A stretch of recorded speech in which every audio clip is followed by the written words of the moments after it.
Assalamu alaikum wa rahmatullahi wa barakatuh. My name is Muhammad Shahid Hassan. I'm an IELTS and spoken English trainer. So এখন আমি একটা verb forms নিয়ে কথা বলবো। তো ভার্বটা হচ্ছে adapt মানে মানিয়ে নেওয়া বা খাপ খাওয়ানো। adapt মানিয়ে নেওয়া, adapt মানিয়ে নেওয়া।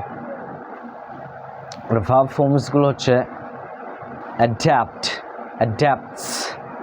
adapted, past এবং past participle form একই, এর জন্য একটা লেখা হয়েছে adapting, adapts, adapted, adapting, adapts, adapted, adapting মানিয়ে নেওয়া, adapts, adapted, adapting মানিয়ে নেওয়া।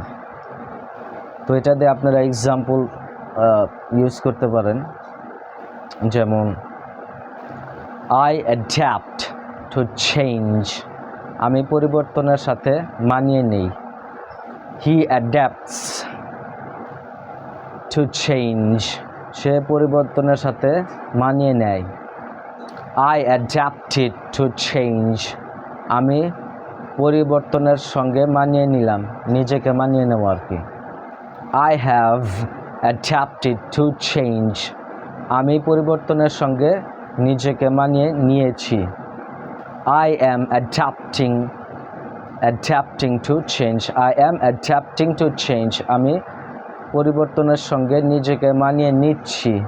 আর ফিউচারে বললে আপনি এইভাবে বলতে পারবেন I shall adapt to change, আমি পরিবর্তনের সঙ্গে নিজেকে মানিয়ে নিব। তো আশা করি আপনারা বুঝতে পারছেন। একই সেন্টেন্স আপনারা বারবার বলবেন, বেশিবার বলবেন, যাতে ভার্ব ফর্মগুলো আপনাদের ঠিক থাকে আর যেন ভুল না হয়। তো thank you very much everyone for listening to me.